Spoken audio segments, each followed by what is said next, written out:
What's going on, everybody? Welcome to the Developing Dad Podcast. You see, we're going vertical today. All right. Let me do something real quick before we do this. So we got a lot of stuff to talk about. We're going to talk about ring culture, and I'm going to try to time and let some people get in. I know that some people are probably off today, so we might be able to get more people in here. We'll see what happens. Let me go share this on, and let me know you're checking in. Let me know where you're checking in from. We're going vertical on the live stream today. Thank you to the person, to that one like we just got. Thank you. All right. So we're going to see what's going on. We're going vertical on the live stream today. No bow tie. We live in. There you go, brother. What's going on? Let me see how those comments are looking. I'm going to put that right there. What's up, brother Caleb Collins? Yeah, we are live. We are live. We're going live today. We're going to do it. All right. I didn't have the day off, but some people might have had the day off. Let me share this. I'm about to go and share it on my Facebook so I can get into trouble over there as well. Pretty sure some people are going to want to talk about this. Yeah, we're going to see what's up. We're going to see what's up.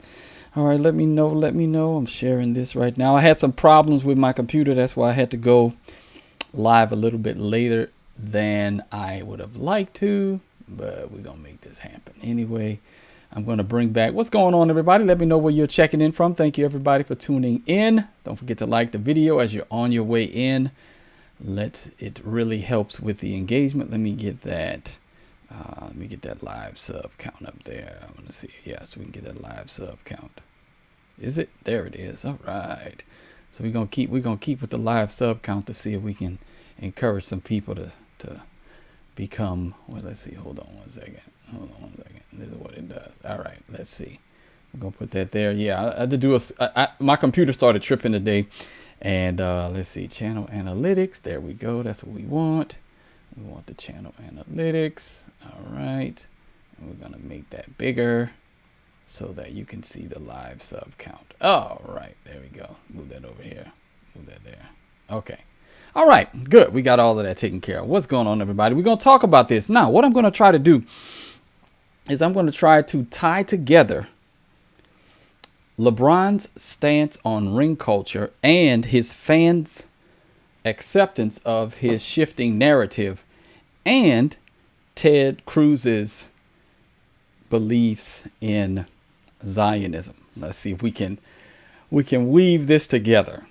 Okay. Now, I haven't written anything, but this was something that I saw as a possibility.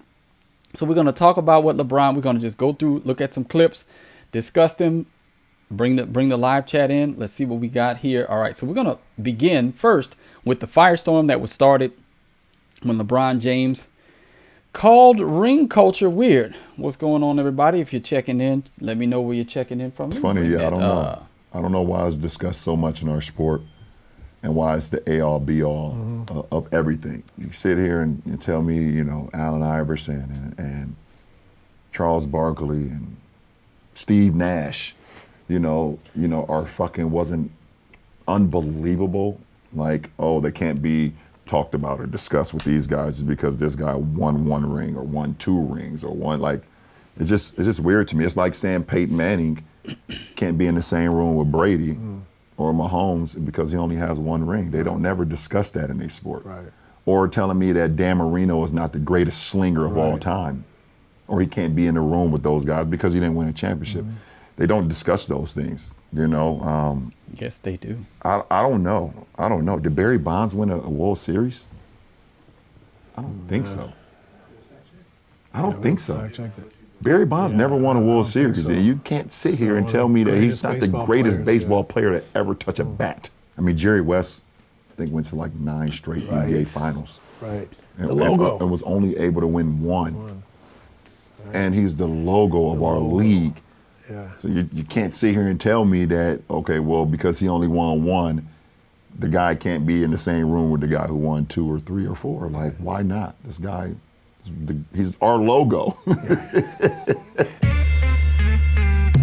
And so we'll see if I can keep this up. Yeah, Caleb, I was putting your comments up there, and I will be addressing comments from super chats and from members and moderators. But we have this. This is one of the things that, and Caleb mentions it. This is one of the things that LeBron's fans will not address. This man is not someone to be emulated. He's a liar. He's extremely self-serving. He's not a role model. Again, he may have the appearance, but again, as Christians, we're supposed to look on the heart, and what comes out of the heart, what comes out of the mouth reveals our heart. He's trying to make the case for himself as the greatest of all time because he doesn't have the number of rings as the person that he was chasing. And you're shifting the narrative today, and he's almost been universally condemned by media members, some who were big fans of his before. But the problem is that the rest of us can go to history and recognize that you're changing your stance today, and that what the standard was previously, you have systematically tried to erode since your failure to catch Michael Jordan. He has systematically tried to remove Kobe Bryant from the discussion, because at one point I'm still trying to remember when he passed Kobe, because I still don't see how he's been able to do that. He hasn't even passed Magic and Larry in my book. But his narratives have been pushed throughout the past, maybe like 12 years, that is just he and Michael are in a room by themselves, and everybody else needs to, like, if you have him anywhere below third, your basketball acumen is not to be trusted. But that's not, there are many people who disagree with that narrative. And now he's trying to spin the narrative that ring culture is something that is weird. But he was the one who, for years, and many people have been calling him out on it. But again, he says rings don't define a career. And he's been consistent about this for quite some time, right? He's actually, I was supposed to go live on Instagram, but too late. All right. But this is years ago, right? He has been consistent on this, but I really have a take on it. He's been consistently inconsistent over me, because 6 was 5 rings is better than 1, and last time he checked, 5 is better than 1. It is. But that's his own opinion. I don't think at the end of the day rings doesn't always define someone's career. If that's the case, then I would sit up here and say I would take Russell over Jordan, but I wouldn't take Russell over Jordan. Russell has 11 rings, Jordan has 6. Or I'd take Robert Horry over Kobe. I wouldn't do that. So, but it's your own personal opinion. Rings does not define someone's career. You look at a guy like, I said it last night, like Jud Bushler, who has multiple rings. Charles Barkley doesn't have 1 ring. He's not better than Charles Barkley. Patrick Ewing is one of the greatest of all time. Reggie Miller is one of the greatest of all time. Sometimes it's a situation that you're in, it's the team that you're in, and it's about timing as well. But I don't play the game and try to define who I am over what guys say or how they feel about me. It doesn't matter to me. Lies. I go out and I play for my family. I play for my teammates. Why you always lying? And I play for... He's lying. This is because we can keep going back in the past and see that he has been consistently inconsistent about the messaging that he's been putting out there. Because let's go to it. All right. We're going to see. This is just, I'm just pulling up clips. All right. Again, this was him. So no, you 3 kings came down here to win championships. Not 1, championships. Not 2. LeBron, tell us about that. Not 2, not 3, not 4, not 5, not 6, not 7. Hey, and when I say that, I really believe it. Also know you 3 kings came down here. Look at this. Also, no, you three kings came down here to win championships, to chase rings. Okay, so this, for those of you that are familiar with logical fallacies, what he's doing now is he's shifting the argument. He's moving the goalposts. That's the fallacy he's committing. Because he didn't achieve not 1, not 2, not 3, not 4, not 5, not 6, not 7. Right? Why did he stop at 7? Because he knew in his mind, in the back of his mind, that's the standard that he had to surpass if he wanted to be considered the GOAT, the greatest of all time. And since he's recognized that he will not get to 7, there has been a concerted effort on his part through his Clutch Sports plants to shift the narrative to counting stats and to accolades that have nothing to do with basketball. Oh, he's the GOAT because he got his son. MJ couldn't do that. He got his son on the team. He's playing with his son. The first time anybody's ever done that. It was very, very clear, right? And then he can't even keep that story straight because he says that a championship literally made him the greatest of all time. That one right there made me the greatest player of all time. Let's listen again. That one right there made me the greatest player of all time. That one right there made me the greatest player of all time. That ring in 2016, he says, made him the greatest player of all time. But didn't he say that in the previous 2 videos that rings don't define a career? That ring culture is weird? But here you are on your show defining your career based on the 2016 ring. So this man, this is one of the reasons why, and you'll have LeBron sycophants and people who just can't they can't grasp the concept that there are people who don't believe that he's a top 3 player. If I'm trying to win, if the standard is this, I'm going to pick players that I know that when I choose them, I have the best odds of winning the championship. Meaning that they have the requisite skills, the leadership capabilities, and the killer mentality that they're going to go down fighting no matter what. See, we've seen him quit too many times. Quitters don't belong at the top of the mountain. We just don't. We don't put them at the top.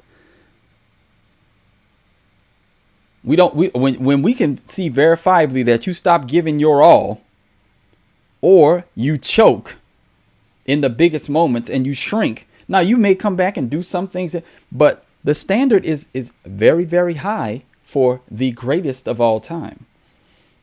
There's a reason why Michael Jordan is revered. It's because once he got an all-star, the league couldn't mess with him.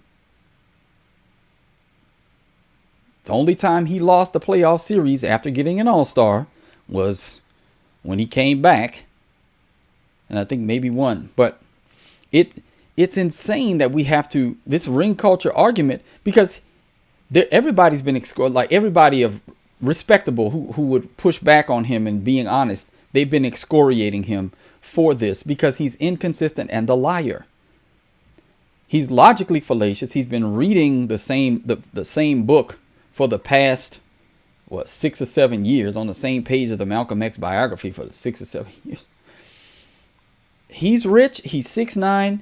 He is one of the greatest players of all time. I have him in my top 10, not in my top 5, because if I'm being honest, I believe there are people who are more skilled, more dominant, and greater winners.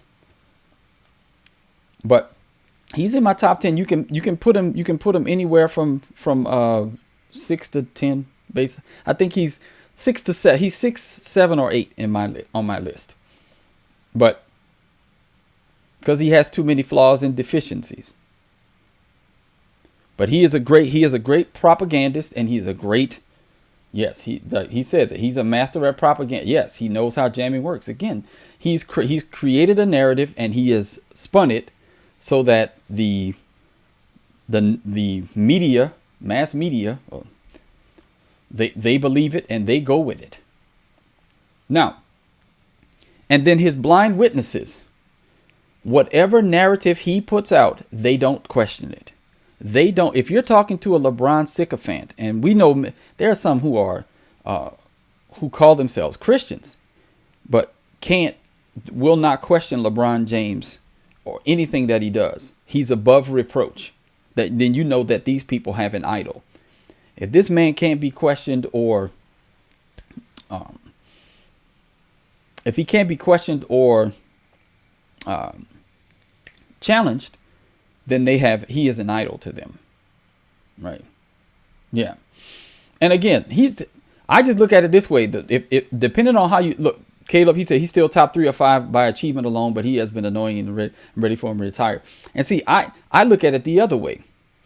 I mean, his longevity and his counting stats, to me, it's essentially proving that he couldn't get more. The guys that I have before him, accomplished more in less time.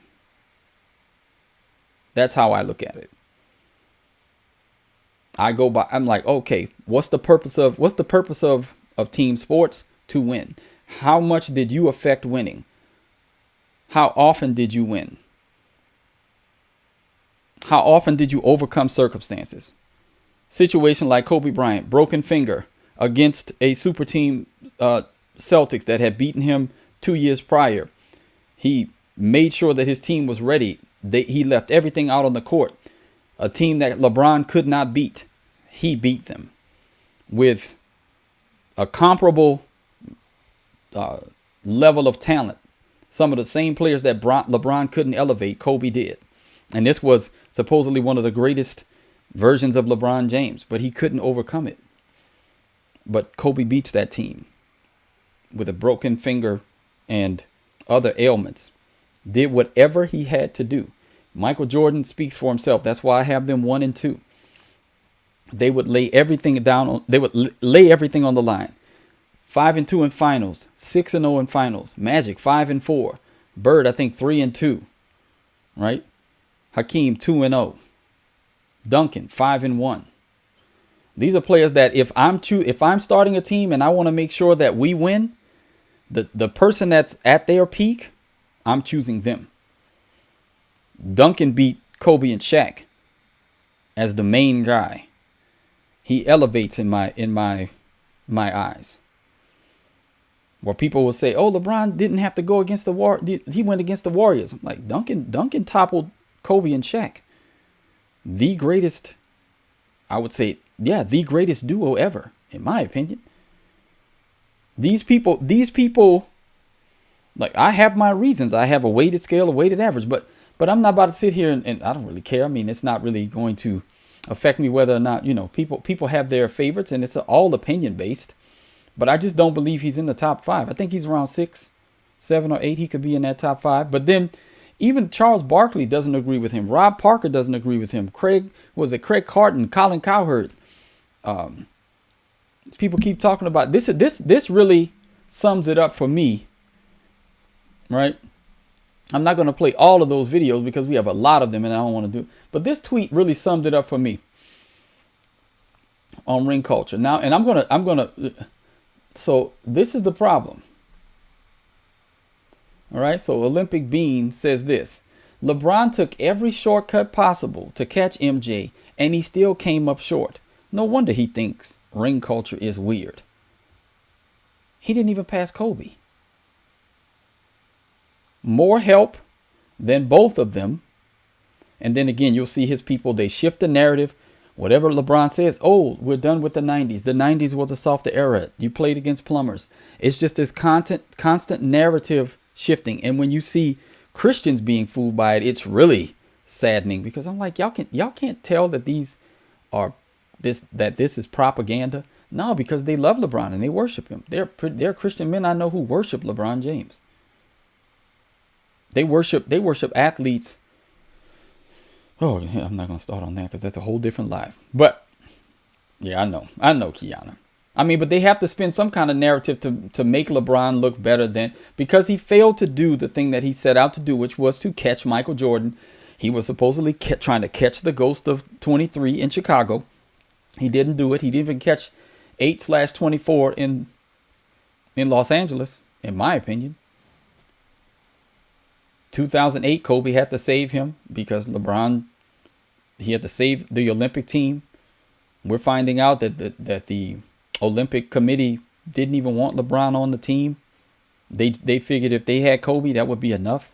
Like with the rest of the team that they had, they needed a leader that would lead. Again, all these narratives that have been spun for years that LeBron is a great leader, great this, great that, great this. But as we get closer to his retirement, you're going to start to see the real stories come out. And I'm here for it. I'm going to be waiting to see what the real stories are, not the narratives that have been crafted while he wielded power in the NBA, an ungodly amount of power in the NBA, enough to get his son drafted and placed on his team.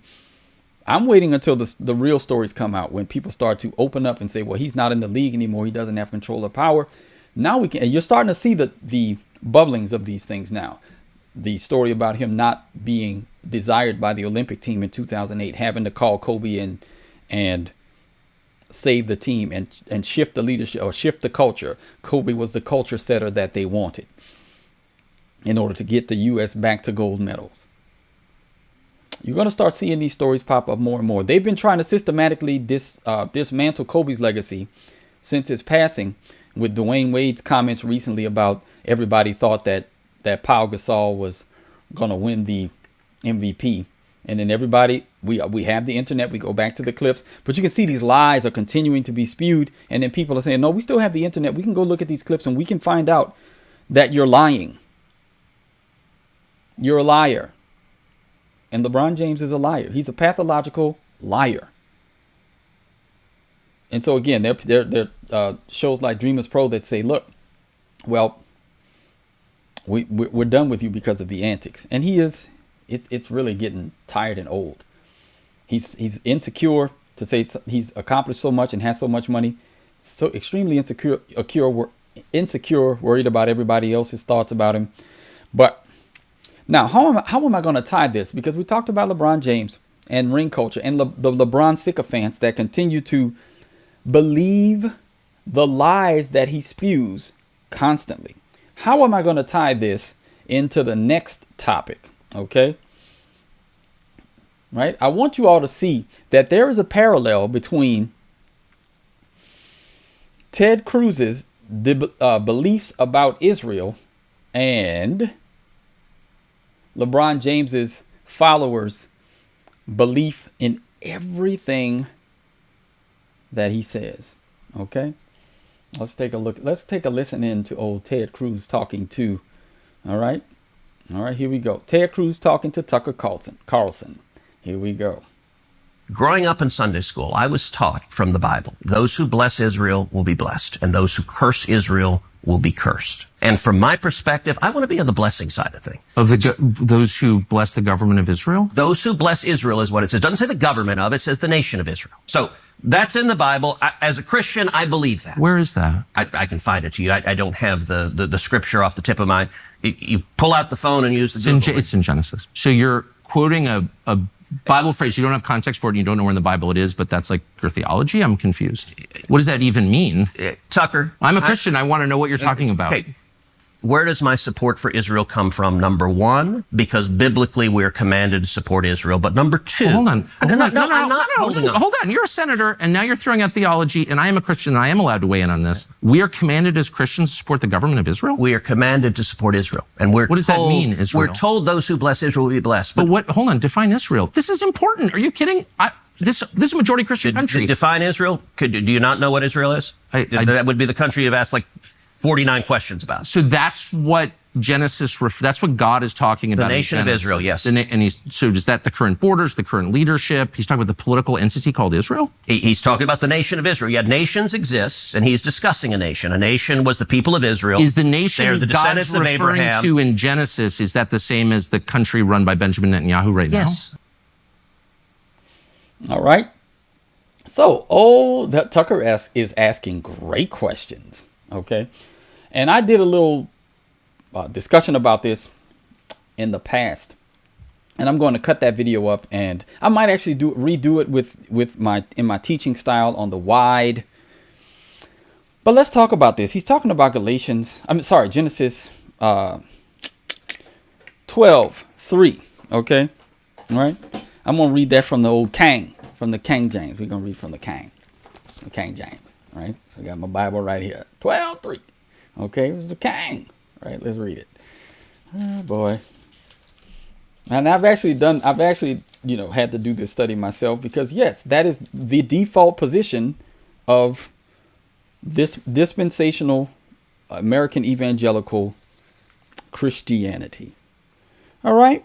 And I will bless them that bless thee, and curse him that curseth thee. And in thee shall all families of the earth be blessed.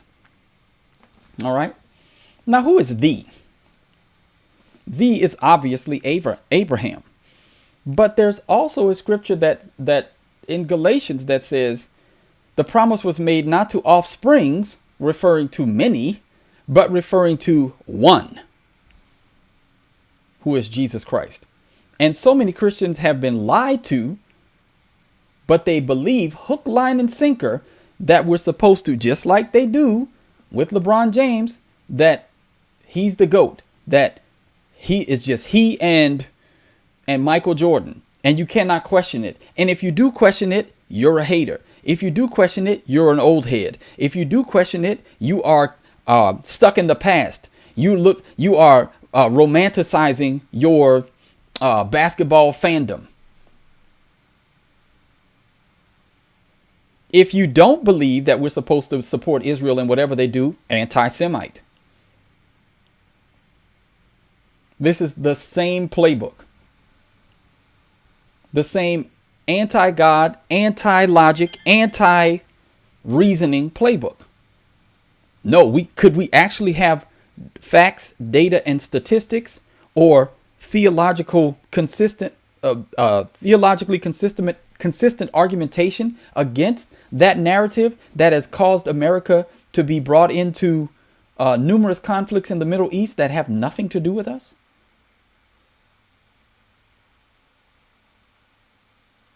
Bad theology has consequences. And we're continuing to see people who were indoctrinated like Ted Cruz. If you go on X, and whoever you're dealing with on X, that's a dispensational, premillennial dispensationalist, or whatever Zionist framework that they come from. These people are now, again, up in arms, supporting even though Trump ran on a no new wars. Well, if Trump's saying it and it's for Israel, there's always the parenthesis, no new wars unless Israel needs us to do it, because Madispi says so. Because whoever blesses Israel will be blessed. Then whoever curses them will be cursed. But no, that was discussing offspring, one, singular. Paul talks about it in Galatians. It is not to your offsprings. It is not the nation of Israel. Tucker is lying, because it said nothing about nation in this text. That is imported into the text, because Paul explains it perfectly in Galatians, that the promise was made not to offsprings, but to offspring, one, who is Christ. And the Bible is replete. 2 Corinthians 1:20. For all the promises of God find their yes in who? The one offspring, who is Christ. And so you see the weaving of this. This is a consistent playbook For those who do not want to engage in good faith debate, it's propaganda. It's you've been indoctrinated in your church from the time you could remember that you have to bless Israel. Otherwise, our nation could be lost. Whoever doesn't support Israel is damned as a nation.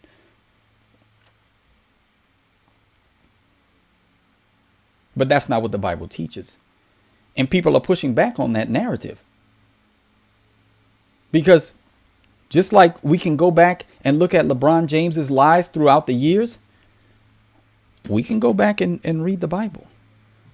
See what Ted Cruz said there. Oh, the nation of Israel. That's not what those verses say.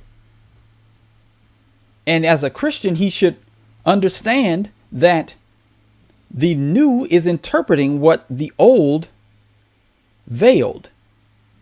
See, it was veiled in the Old Testament what was really going to happen until the mystery of the faith was revealed through Christ Jesus. And then he sent out his apostles to spread that message. And you have the letters, the epistles that explain to you, or a commentary on what happened in the Gospels and the fulfillment that Christ did.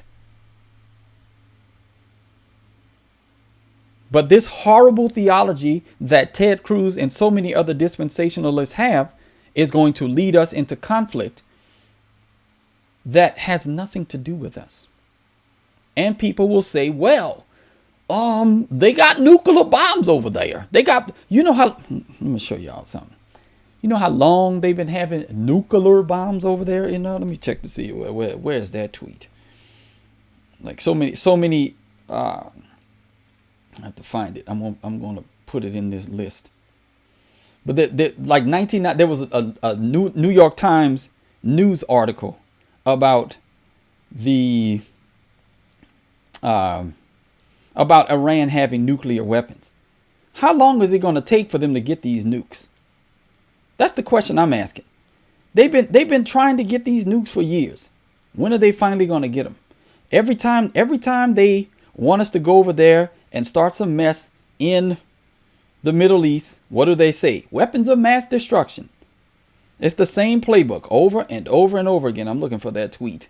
I didn't put this one on the list, but it was essentially it was a picture of the New York Times article about saying that we needed to go in and deal with Iran because they possibly could have weapons of mass destruction. It's probably not in. I know where it was. It's in Threads. There's too many social media platforms out here. When you're trying to be a content creator, you got to be on all of them if you want to find all the good stuff.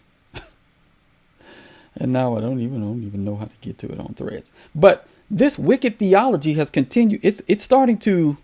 Where is it? Nope, it ain't on Threads either. I don't even know where it is. But I'm not about to sit here looking for it. I should have pulled it up.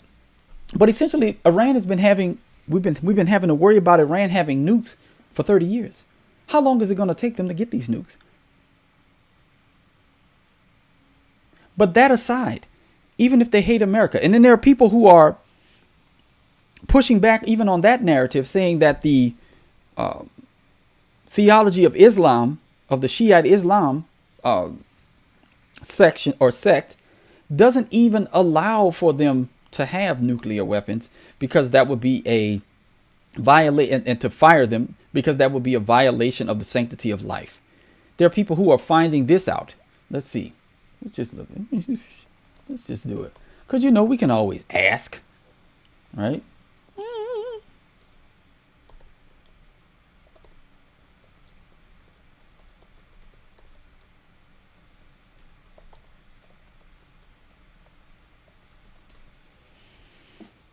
But just ask.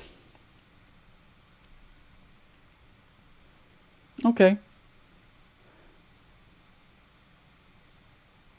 Yeah. So whether Shiites are allowed to produce nuclear weapons depends on how Islamic law, Sharia, is interpreted, especially regarding warfare, ethics, and the sanctity of life.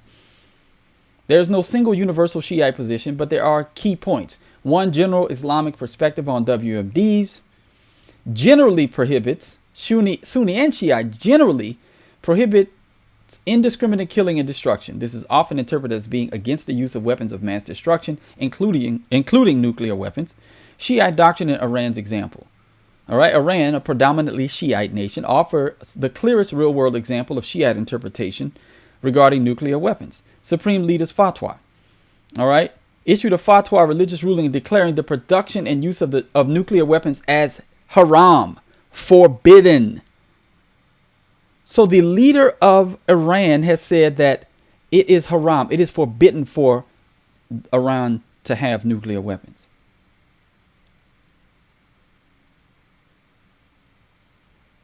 She don't want, nobody want. I don't know how long my channel is gonna be up, but when do we start to ask these types of questions?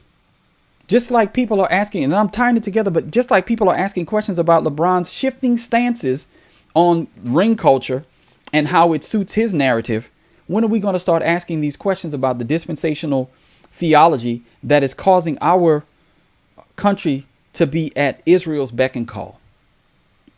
Because that's not America first. That's not what we voted for. And then just the what's going on, Moses, and just the inconsistencies, right? Listen to what this man says about why he got Ted Cruz, about why he got into government. This is not why you get into government. But listen to what you say. What you seem to be sincere. By the way, Tucker, it's a very weird thing. The obsession with Israel. When we're talking about foreign countries, it's hardly an obsession. You're not talking about Chinese. You're not talking about Japanese. You're not talking about the Brits. You're not talking about the French. The question: what about the Jews? What about the Jews? Oh, like I'm an anti-Semite now. Senator, you're asking the questions, Tucker. You're asking, why are the Jews controlling our foreign policy? Senator, that's what you just asked. Hardly saying that, and I have. That is exactly what you just said. Well, actually, you seem to. All right. They're going to call you an anti-Semite.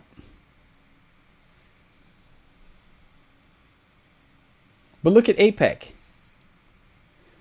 Now look at what Ted Cruz says. I came to the Senate committed to being the leading defender of Israel. And I'm proud to have the support of groups like AIPAC and the American Jewish community who advocate on behalf of close U.S.-Israel relationship. Of a close U.S.-Israel relationship. The obsession over American Jews participating in politics. Yeah, anyway. But he wanted to be he came into the Senate to be the leading defender of Israel. Not to be America first. So when you listen to this man, know that he has a priority problem. Thank you to everybody that's tuning in. Thank you. Appreciate you. And we accept, monetary donations. Don't forget to like, comment, subscribe, support, help me to keep the channel going. That's how we do this thing. We're trying to give y'all a little more content here, right? Doing the vertical live stream thing because it helps to get the message out a little bit faster. Now, yeah, I didn't want to be the leading defender of America, of the Constitution, right? Yeah, go over there and see how they treat Christians. You would be surprised. You'd be surprised though, Ted. Huh? You'd be absolutely surprised how they treat Christians over there. Let me check something. out over here. Hold on 1 second. I'm gonna check something. Okay. Let's see if I can find some of the.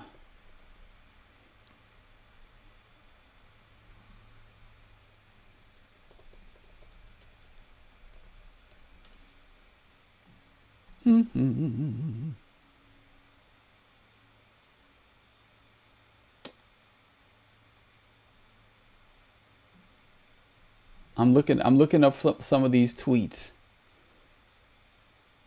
Yeah. I mean, there's tweet. Y'all can find it. I'm not gonna, but there are tweets out there.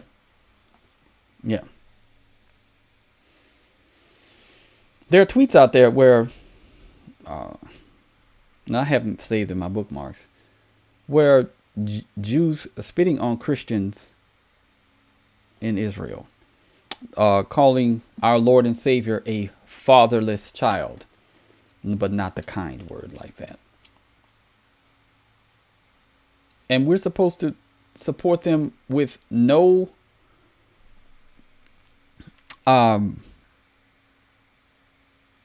exceptions. We're supposed to just turn a blind eye to anything that they're doing that could be antichrist and say, you know what, God, I mean, they hate your son, but we gotta keep doing whatever they tell us. Yeah. They also talk about where Jesus is, and it's not at the right hand of the Father. That's not what they're known for saying. Right? I mean, it's just, he accuses and that's what they do. If you go online, anybody that's a dispensationalist, they are now disassociating themselves from anyone who is questioning the United States loyalty to Israel. Oh, the true colors of these anti-Semites is coming out, of showing now. Like, you all are the same playbook that the left is using now, you're using. And you can see people's inconsistency when their idols are being smashed. That's the issue. When their idols are being challenged or smashed, they want nothing to do with that. Yeah. So, I mean, they're continuing to show their true colors. Ted Cruz is a shill for the nation of Israel. And so many of these neocons and fake MAGA proponents, they're trying to reason to the conclusion that us doing whatever Israel tells us to do is somehow America first.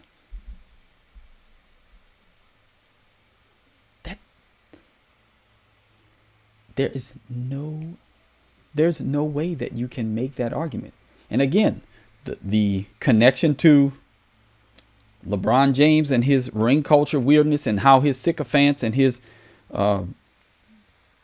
what they call bronze sexuals continue to believe anything that he says. It's the same thing that with these dispensationalists, and they believe whatever Israel says without critical thought. Without critical thought. So if you're dealing with, and again, what do? Jam, desensitize, convert.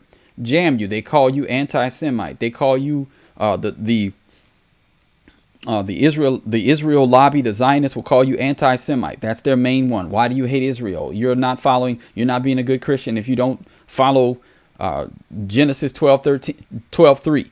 Like, do you realize that there's more to the Bible than just that verse? That verse has been interpreted by Jesus that, yes, bronsexuals is a thing. That has been their playbook. And if you don't believe it, then you are persona non grata. That's the worst of the worst. Hey, you're an anti-Semite like Hitler. That's what they'll tell you, right? And so you have the same cognitive dissonance. New information that disproves their point is not acceptable, because their axiom is Braun is the greatest. Their axiom is Israel is the greatest. So no new information will be accepted. We're supposed to support Israel no matter what. You're supposed to believe LeBron is the greatest no matter what. The evidence biblically, and the evidence competitionally, if that's a word, can be proven otherwise. But you're just hating. You're just an anti-Semite. You're just an old head. You're just reminiscing. You have romanticized the past. And when you're talking to someone like that, I did this just because. I did this as an experiment. Look at this. So I went here and I did this. All right. So this guy posted this. Magic won 5 rings in 12 seasons. LeBron won 4 rings in 22 seasons. Would you rather win more or win less with more longevity stats? And I just did this because I know what kind of engagement I'm going to get in Twitter. It's not going to be thoughtful or it's not. It's dumb. Most of Twitter is dumb. I said I have Magic ranked ahead of LeBron all time, so I guess my answer is obvious. And look at the level of response that I got. This is the same thing you'll get if you question Israel, right? All right. So this person says, what is it? He questions Magic's sexuality, right? Drugs. That's a stupid blank take, but yeah, IG, your answer is obvious, right? That's kind of stupid NGL. LeBron has been clear of Magic since 2016 because LeBron said so, right? Bron at 40 is better than prime Magic. LeBron is so clear of Magic, right? So these are the type of responses that you're going to get because the Bronsexuals will be out in full force when you say anything negative about him. You can't have Magic Johnson, the greatest point guard of all time, the assist average leader who's won more championships against what I would say, and I'm just going to be honest, at least comparable competition. Playing against the Celtics, playing against that 83 Philadelphia 76ers team that he got swept by with Moses Malone and Dr. J. Yeah. But Magic got 5. Won 5 in 12 seasons. Rookie. Right? Again. So we're making a correlation, right? The idea is the same thing. If you put so this is I was making the connection, Casper. The connection is that based let me make the connection again. Are you just coming in? But I'll make it again. The connection at the beginning of the live was that we were talking about how LeBron James and his fans believe whatever's been said. They will not take in any new information, and they do not. So you've been in from the beginning. Okay, well, there you go. You should know. What, did you just come in, or have you been in from the beginning? All right. But I did a thought experiment, and it's the same thought experiment that I would do if I were talking about, I'd post on something about Israel, and you'd get the anti-Semite comments, you'd get insults, you'd get bad exegesis, you would get the continued narrative. Okay. And I'll explain it again. So at the beginning, LeBron James on ring culture being weird. His sycophants. We could see that he was lying. We pulled up multiple clips of him engaging in ring culture. And once he realized that he wasn't going to get what he wanted, then he started to shift the narrative. All right. So we did that. And I made the connection that the same thing is happening in the argument about Israel. Zionists believe whatever Israel does is good, just like LeBron James's fans. They don't question anything that he does. He is above reproach, just like Israel is above reproach. They believe that if Israel wants to go to war, then we go to war, because the Lord said that we're supposed to bless Israel, and we'll be blessed because of it. And so Ted Cruz is a follower of that doctrine, and he challenges Tucker Carlson, essentially insinuates that he's an anti-Semite because he actually has the audacity to question what our support for Israel. And so I was making the connection between the two of those, and how we need to push back on both of those. I mean, obviously the LeBron James thing is nonsense, right? We don't really, I mean, I guess you can push back on it if you like sports, but this Zionist mindset has real world ramifications. Our children could be sacrificed for this horrible theology. This theology that has no clear line of reasoning from Genesis 12 all the way to Galatians. See, Galatians says, and I mentioned that earlier, that Galatians says that is one offspring that promise was made to, not offsprings referring to many. It's referring to one. So Jesus fulfills all of those promises that were made to Abraham. The nations will be blessed through who? Jesus.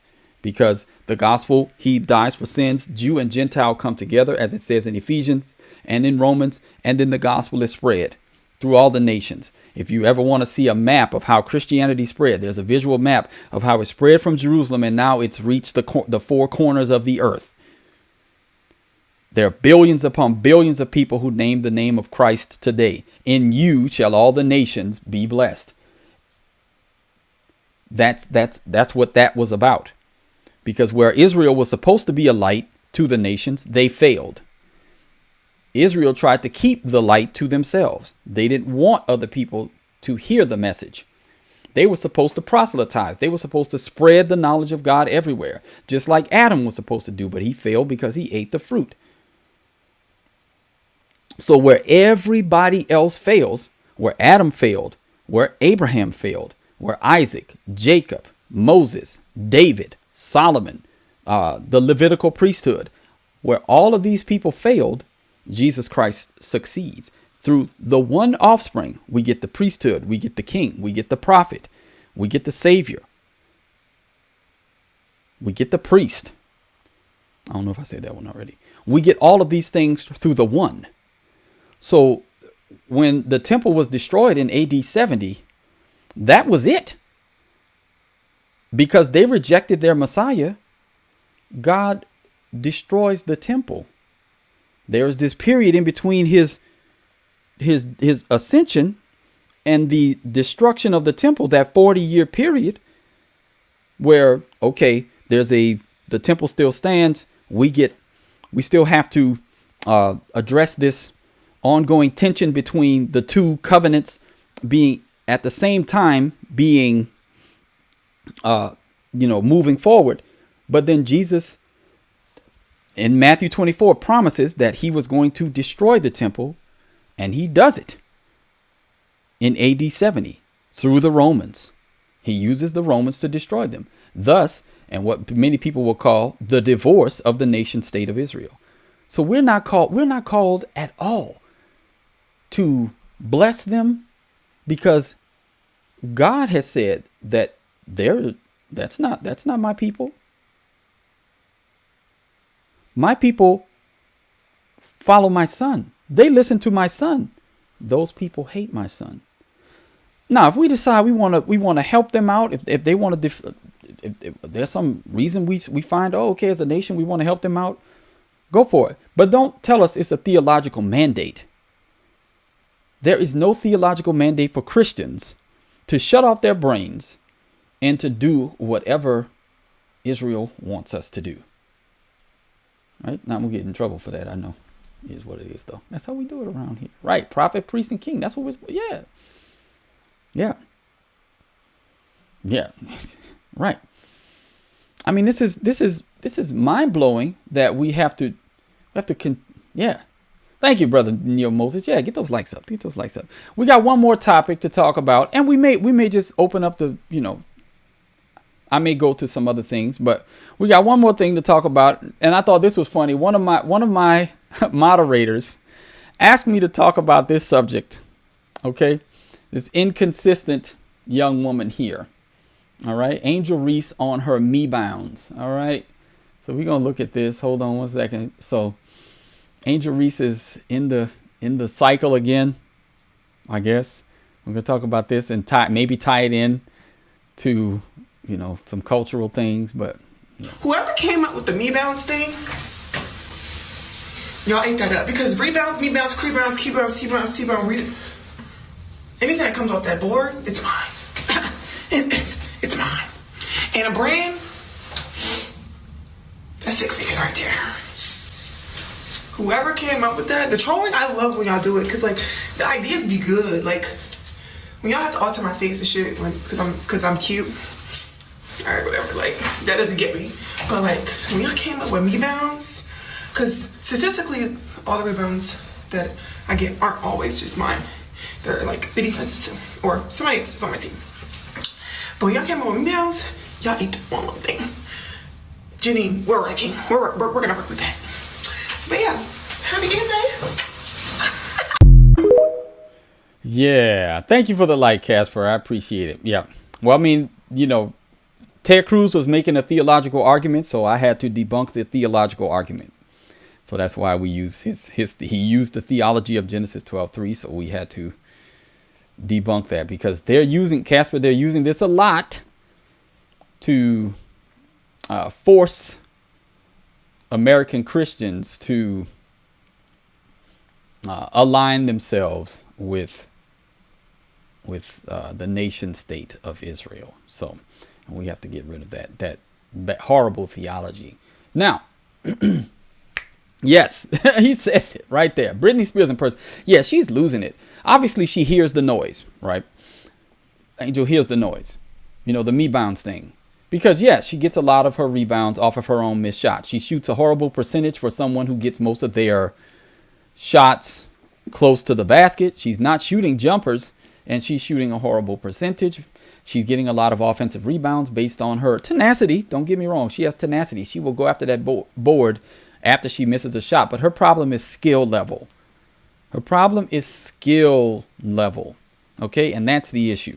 So she hears that she trademarks rebounds, which is a great idea. Go ahead and do it. Make your money. But this speaks to the problem in our culture. It speaks loudly of the problem in our culture, of the influencer culture, and people who have very little to no redeeming value being propped up as worthwhile or worth our gaze. Social media has made it so that people who aren't great thinkers, they aren't particularly productive, they don't help society in any way, shape, or form. They are self-aggrandizing. They are me. Look at me. They lack virtue. They lack courage. They are inarticulate. They don't exhibit good reasoning skills, but they can influence a culture that also lacks those qualities. And so Angel Reese is rich. She's a millionaire.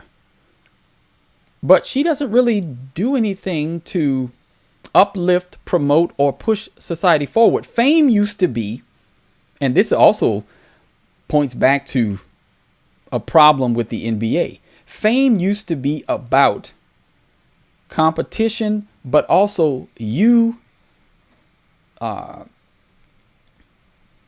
about you improving society in some way, shape, or form. What's going on, Chuck? What's happening? Brother Chuck is in the house. Improving society in one way or another. Oh, I'm Jonas Salk. Oh, I'm C.S. Lewis. Oh, J.K. Rowling. More recent. Donald Trump. Billionaire. Now it's more about, are you willing to debase yourself? That's one of the reasons why pornography, OnlyFans, corn. I should have said corn, right? Corn. That's because YouTube's going to do the thing. Right? They're going to make limited visibility based on what gives us the content of the stuff. But corn, OnlyFans, and the like people are looking at that now. It's not about talent. It's not about what you provide to the society to uplift it. It's about, are you willing to debase yourself? Are you willing to, the gaze of people who have been conditioned to be addicted to entertainment. Oh, yeah, the one female athlete of the year. Whew, that was something. Yeah, the fact that she won it with all those other female athletes, even Sha'Carri Richardson would have been a better choice than her. Sha'Carri actually, did she win something? She won something. Like, I mean, didn't she win the world championship last year? I mean, they could have chosen Sha'Carri Richardson. That would have been a better choice. I mean, Sydney McLaughlin is probably one of your better choices, if not the best choice, because she's just dominant and is very, very, yeah.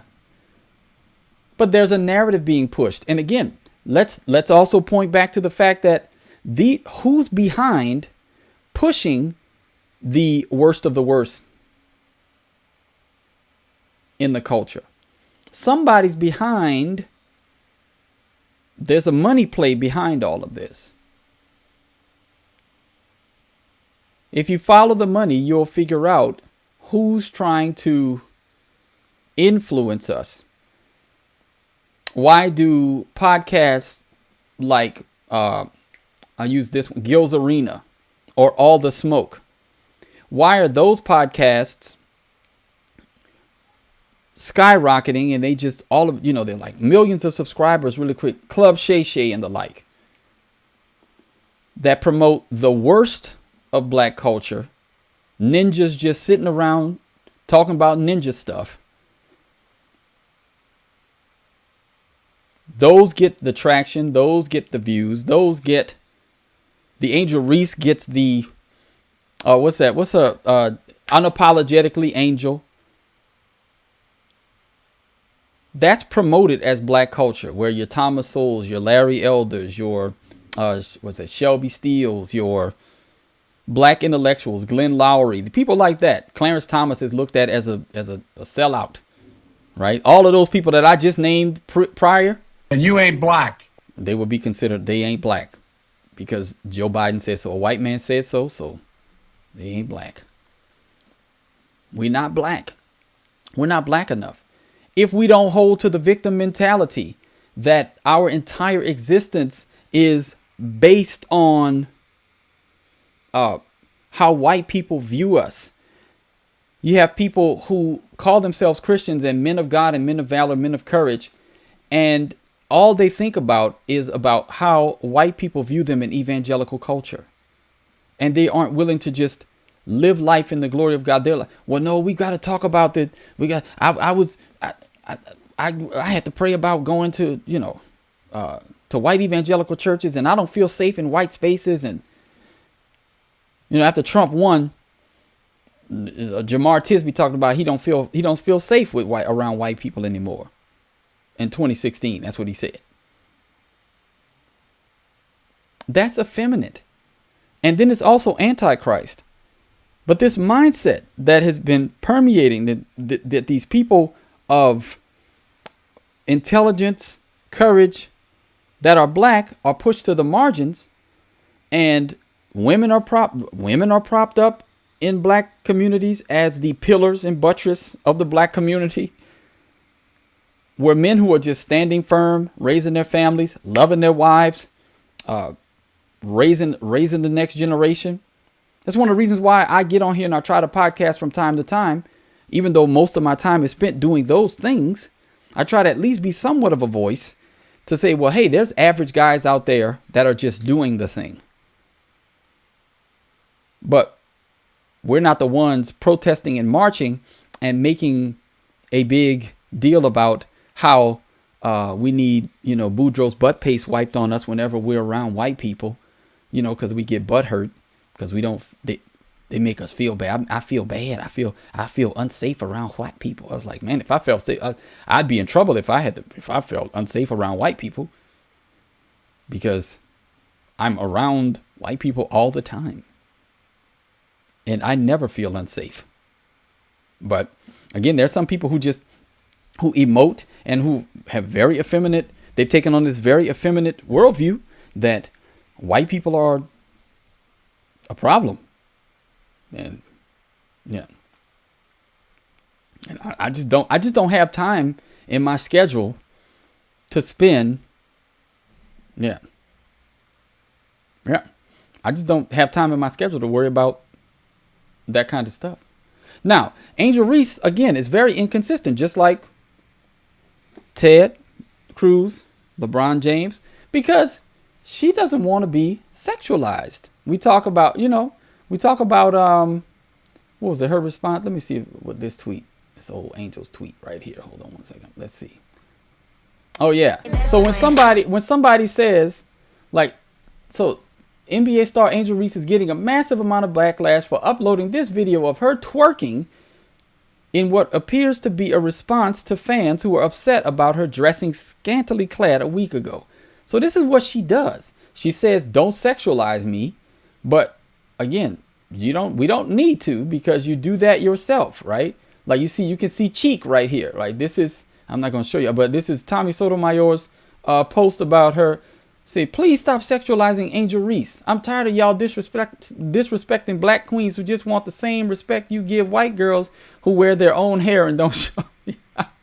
But she's in this video showing off her underbrow. That's what right there. This is insane. But then we'll complain that people are sexualizing her. Okay, well then, you should probably stop doing stuff like this. This is her in Sexy Red, right? That's her, right? Shaking it on her Unapologetically Angel podcast. You can't go very long without Angel Reese shaking her backside at you. If you're online at all and you follow like WNBA or anything like that, there's gonna be a controversy about her shaking her backside. And again, this tweet sums it up perfectly. He says it right here. No one sexualizes Angel Reese more than Angel Reese does. Yeah. I mean, queens normally have subjects. And they're married to kings, but then they call it black men kings. But again, if every black man is a king, just ask the question, who are our subjects? That's the next question. Right? Yes, she is. Yeah, she's disgraceful. What's going on, brother Derek Franklin? Thank you to everybody that's tuning in. Don't forget to get those likes up. Thank you to everybody that's liking. I appreciate it. Yeah, we're going to try to do some more vertical lives. I'm going to do my teachings on widescreen and then the vertical lives whenever I get a chance to respond to things like this. I'm going to keep it in the vertical live stream because it's easier to make shorts from it like this. And then also you get more engagement because YouTube does push your they're pushing vertical live streams a lot more than they are your regular live streams. So you get in front of more people's eyes and you get a chance to get the message out. So we're going to try to do vertical live streams a little bit more often. We'll see if I can put it into my schedule. But she's willing to debase herself so she gets fame. Because it's not based on basketball talent. Make no mistake about it. She is not a talented, she is not a talented basketball player. Yeah, we already went over Ted Cruz's Zionism. That was, goodness. Yes, but thank you to everybody that's tuning in, that's liking and subscribing. We've been going for about an hour. Unless y'all have any other questions. I mean, we talked about the Me Bounce thing. We talked about LeBron and his sycophants and LeBron sexuals and how they believe whatever he says, whenever he says it. Just like Zionists and Israel. That's the connection. The Zionists believe whatever Israel says. Bronsexuals believe whatever LeBron says. He can change the narrative week in and week out. Tomorrow he could say that rings matter. And guess what they're going to believe? Because when he says that he's better than Kevin Durant, guess what argument the bronsexuals are going to use? He's got more rings than him. Guess what they're going to use when they say he's better than Steph Curry? They're going to use the fact that he has more finals appearances than Steph Curry. Same amount of rings, but more finals appearances. Again, the shifting sands and all the other things with these basketball arguments are I don't engage in them, but I just use this as an opportunity to get to the real important thing. The thing that can actually destroy our nation is our blind obedience. Let's just say this, the Zionist blind obedience to the nation state of Israel, which is not a theological command for us who are in Christ. We are not commanded or obligated, required, whatever word you want to use, to shut off our brains and believe whatever Israel says and bless them by doing whatever they want us to do. That's not what we're called to do. God is not going to curse us if we don't side with Israel. And again, let's listen to some more of these clips. We're going to look back. What is it? He said, yeah, I think we already covered this one where he talks about defining Israel. Yeah. Oh, yeah. So JD, I forget his name. JD Hall had a really good tweet. Let me read this one. And all of these will be in the description of the video. JD, I think he used to run Protestia, the website. But he says, Tucker Carlson asked Ted Cruz to define Israel. And just like that, he says, Tucker Carlson, despite being a quasi-Catholic and recent convert from agnosticism, showed himself more theologically astute than Owen Strong. I don't even know how to pronounce Owen Strong. And a great many other evangelical influencers. Again, influencer. Can you get on there? Again, that even goes to the evangelical industrial complex. They push certain influencers. You don't have to be that's why you see so many of them falling. Christian influencers as well. You don't have to be a man of integrity, dignity, who loves your wife, loves your children. You just have to have a veneer and a pull that will draw people in. You have to have the look. Again, just like Send and Nam, they don't talk. They want to make sure that when they church plant, they're church planting with someone who looks like the surrounding population, that the surrounding population will think he needs to be able to preach this way, to look this way, to have this many kids, to have a wife, blah, blah. They go down all of those lists but this is all influencer culture, and it's infected even evangelicalism. It's one of the reasons why I'm no longer a fan of, he says it right here. Let me keep reading. Okay, it was an absolutely brilliant biblical conversation on the core issue overlooked by the evangelical intelligentsia. What is Israel is the new what is a woman for squishy evangelicals. They cannot answer that question in any way that affirms their pro-Israeli position without embarrassing themselves. Exactly. They can ignore the question. They can call you an anti-Semite for asking, but they cannot answer the question over an open Bible and continue to demand unwavering support for the Israeli state without exposing the fault of their supposition. And he said in one tweet what I said in the video. All right. But that was extremely important for us to hear, because we're not required. And there's an evangelical intelligentsia behind this nonsense. Let's recognize it. Right? Now let's look at this. Yeah, this was the other one I want to, because he says that Israel, AIPAC is not a foreign lobby. So I've never taken money from the Israel lobby. Have you? Taken money from the Israel? From AIPAC. So AIPAC raises a lot of money for me, but it's actually a misnomer, because the people who raise money are individuals. Right. So it's not the PAC itself, but they're individual members who believe in the American-Israeli friendship and relationship. Is AIPAC a foreign lobby?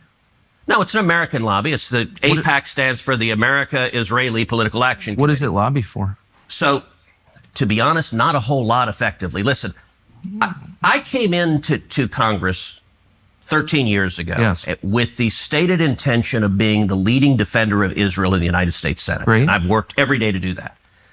AIPAC, a lot of times, AIPAC I wish were much more effective. Like, There are folks online who are in the fever swamp of terrified of AIPAC, and AIPAC... I'm not terrified of AIPAC at all.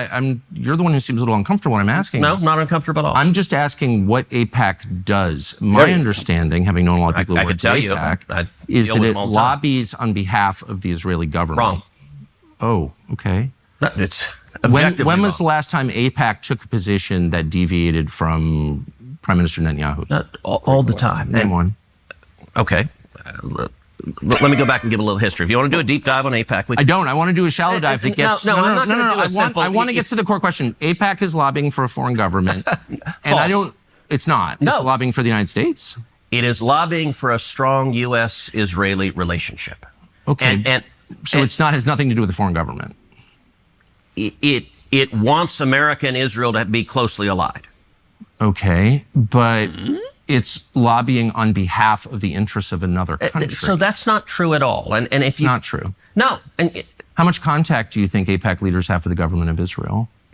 No idea. I imagine some. I think the government of Israel is often frustrated with AIPAC because AIPAC's not nearly strong enough. Do you think there's any coordination between the government of Israel and AIPAC? Do they talk? Sure. If you're lobbying for more U.S.-Mexico trade, would you talk to people in the U.S. and Mexico and the government? Sure. Like if... So I'm not mad about that. There are a million countries that lobby Washington. I like a lot of those countries, including Israel. But AIPAC are Americans. They're not Israelis. Hold on. There are tons of Americans who lobby on behalf of foreign governments. I know them. I'm related to some of them. I know how it works. I'm from here. So my question is not, is it outrageous that foreign governments lobby the United States? They all do, okay, including Israel. My only question is, why don't we admit that is what's happening? You're denying it, but it's true. Yeah, and why what you're saying is false. Why aren't they registered as a foreign lobby? Because they're not. Yeah, they didn't have to. And there's some history on that, too. I think Candace Owens did a video on that, if I can remember. I think she did a video on that, where AIPAC didn't have to register as a foreign lobby. Yeah. During Kennedy's administration, I think. Yeah. But I'm not an expert on that, so I don't know. But they can deny, they have plausible deniability because they never had to register like other foreign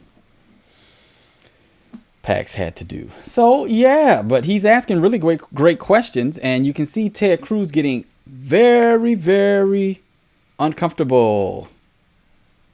Yeah, he deflects well, right? And again, he just keeps accusing. This is what they do. The playbook is to accuse you of anti-Semitism, right? This is the 10 shocking stories, right? This is one right here. It's interesting, right? Trying to derail my questions by calling me an anti-Semite, right? But let's look at it. Let's see what he did. It's insane how.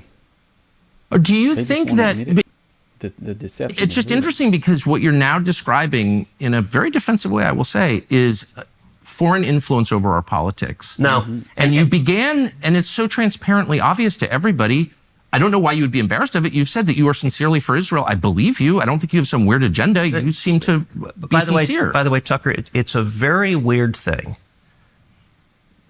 The obsession with Israel. When we're talking about foreign countries, it's hardly an obsession. You're not talking about Chinese. You're not talking about Japanese. You're not talking about the Brits. You're not talking about the French. The question: what about the Jews? What about the Jews? Oh, I'm an anti-Semite now. Senator, you're asking the questions, Tucker. You're asking, why are the Jews controlling our foreign policy? Senator, that's what you just asked. Hardly saying that, and I have. That is exactly what you just said. Well, actually, I can speak for myself and tell you what I am saying. Good.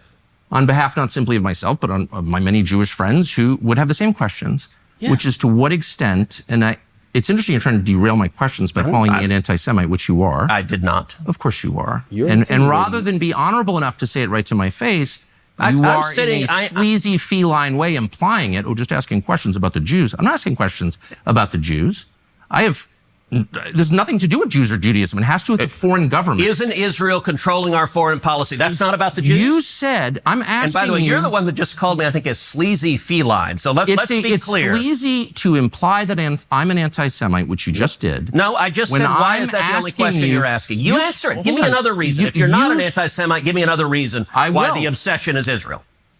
I am in no sense obsessed with Israel. We are on the brink of war with Iran. And so these are valid questions. But you're not asking about Iran or the Ayatollah. If I can finish, you asked me why I'm obsessed with Israel. Yep. 3 minutes Loaded after question. telling me that when you first ran for Congress, you elucidated one of your main goals, which Yes. is to defend Israel. Yes. And I'm the one who's obsessed with Israel. I don't see a lawmaker's Come on, job as Tucker. defending the interests of a foreign government, period. Any government, including the ones that my ancestors come from. So that's my position. That does not make me an anti-Semite. And shame on you for suggesting otherwise. And I mean that. And that's low, and you know it's low. So why don't you just answer my questions I'll in a answer any straightforward, question you'd rational like. way? You certainly have the IQ to do it. So Shame on you is cute, by the way, Tucker. it is. It's not cute. I'm offended. You're I'm obsessed with the Jews. You just told me You that just called me a ran- sleazy feline. It is Yep, sleazy 'cause to you are. imply that I'm an anti-Semite for asking questions about how my government Do you is want to run. count how many questions you asked about? What about the Jews? What about Israel? What about I AIPAC? never asked about the Jews. I Never have. said it. This You has nothing said- to do with the Jews, whatever that means. what they do, though. This has to do with a foreign government. Yep. And once again, shame on you for conflating the two. Yep. Man, that was awesome. Because he's not gonna let this is what they do. They equivocate on terms. He's asking about a foreign government. Why does this foreign government seem to have sway and control over what we do with our resources? He said, oh, you must hate the Jews then. Oh, wait, no. We're not talking about this people group. We're talking about a foreign power. We wouldn't let China do this. He said, why are you not asking about China? Why are you not asking about Russia? Because we're not about to go to war for those countries. And we don't just, because you just said that you went into Congress or to the Senate to be the strongest defender of Israel in the Senate. But Tucker's obsessed. So if you're admitting that you're going to be the strongest defender, then we have to question whether or not you're going to do what's in the best interest of the American public when it comes to Israel. Because you're the strongest defender. You want to be number one. I'm gonna climb over the backs of other people to make sure that I'm at the top defending Israel. It was absolutely, he excoriated him. It was beautiful to watch because we don't want this. We don't want this. Those of us that voted for Trump, we wanted no new wars. That was a part of the platform. Right?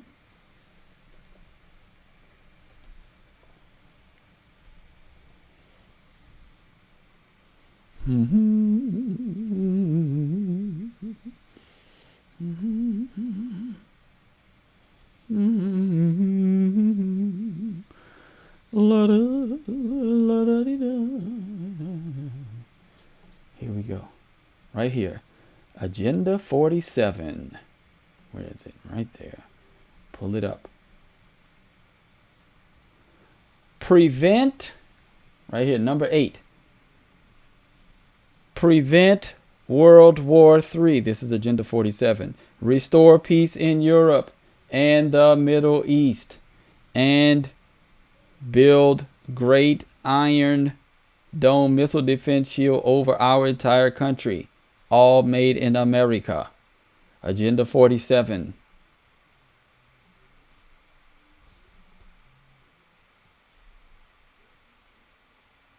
That's what we wanted.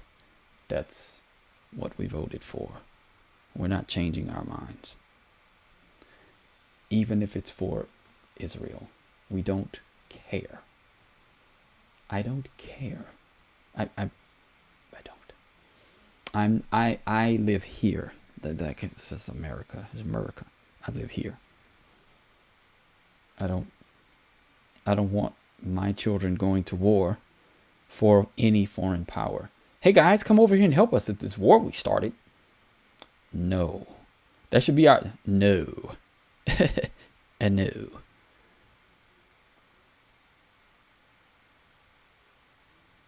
Shouldn't have started it. Don't start something that you can't finish. That'd be a very good strategy for Israel's offensives against other nations. If you need our help, don't start it. Don't start it. I have sons and daughters. I don't want them going over there fighting Israel's wars. I don't want them fighting the intelligentsia's wars either. Like the American intelligentsia's. I don't want them fighting the war machines' wars. I don't. I don't think that that's a good strategy for us to spill the blood of our children. And again, we're at the point now where we have very few we have less capable soldiers coming from American progeny. So we're just going to be sending.